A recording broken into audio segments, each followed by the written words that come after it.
Okay, we're at Will's story on page 32. Will's story.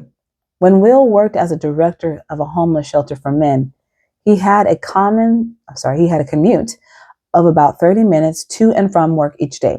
Instead of using that commute to listen to the radio or music, Will enlisted the help of his pastors to help him redeem this time and craft a liturgy of commute, using landmarks as markers along the way. As he pulled out of his driveway and drove through his neighborhood, he focused on praying for his family and his neighbors. Then, as he turned into the city streets of his hometown, he prayed for the economic and spiritual flourishing of his city. Knowing the owners of several local shops helped enhance his intercession for those he knew in business there. After driving through the town, he then entered the freeway and drove several miles north to the shelter.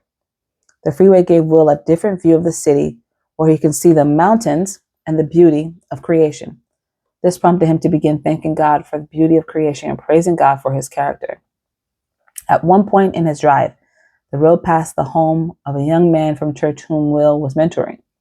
This shifted his focus into a time of praying for the students of his church, their families, and their schools. Eventually, Will got off the freeway and drove a few minutes to the shelter. These few minutes gave Will an opportunity to pray for his work, the men he would come into contact with that day, and the various organizations that were partnering to provide support and care for the homeless. This liturgy provided Will a time to prepare his heart and mind for the work ahead. Coming into work after spending the 30 minutes of prayer helped Will connect with and hear from God about his work, his life, and his vocation as a church member. Since then, Will has moved to a different city. His commute has changed from 30 minutes to about 6 minutes, and he's no longer alone. On his way, he now drops off and picks up his son from school.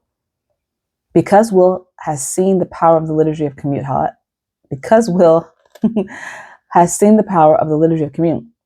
however, he has now been able to incorporate his son into this practice by saying out loud whatever they are grateful for on the way to school. Will's story is a reminder that these practices can be seasonal and may change over time. Whatever your commute or situation, these practices are meant to connect your everyday, ordinary life and work with God. Let me try that sentence again.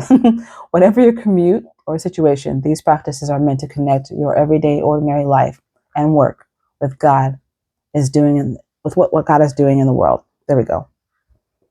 The next section, which is the last one before we get to our questions, is the practice of liturgy of commute. We're going to do that in the next video.